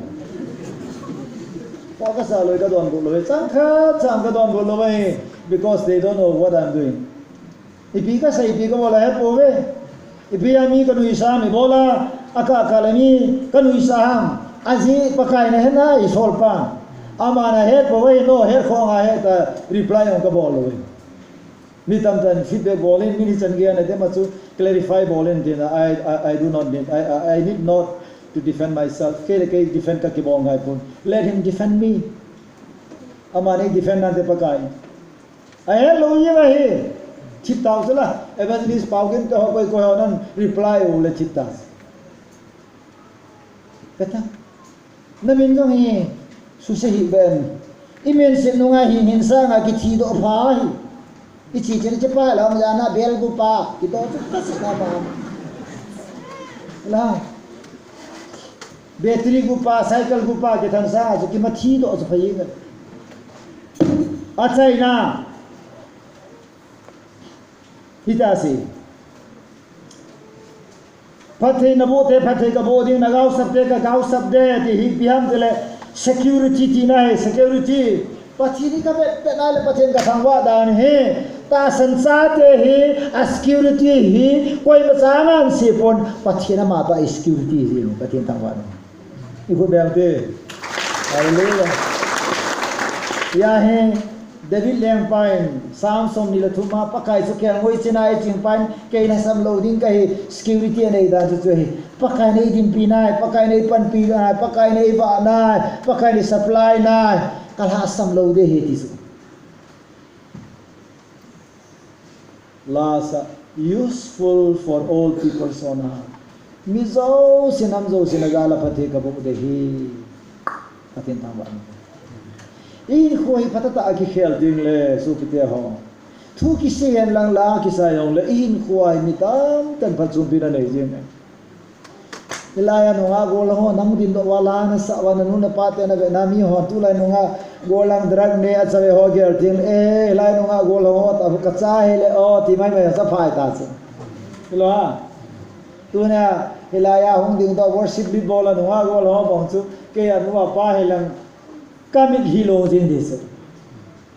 kai pasar kai wanga hita bang cha su ka nei lo lai chu ka cha pa golang khat ka nei ta nai wanga koi gi ta na tiam khat be chang gi ta na kha lo lai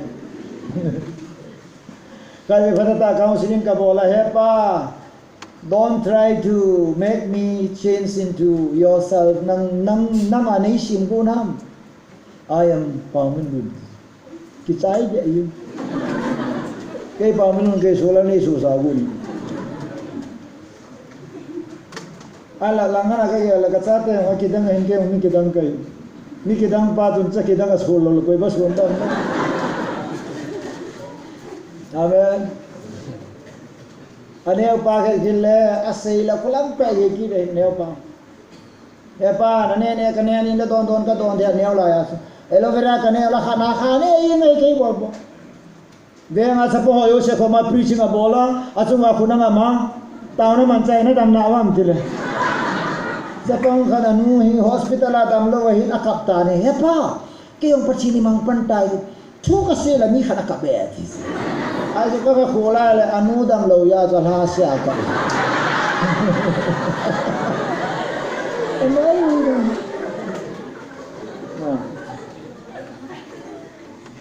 lasa to usefulness phachom na mi dinga phachom ta HINKHO na man do ai le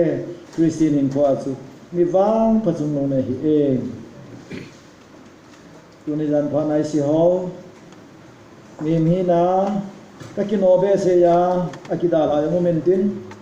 yam tia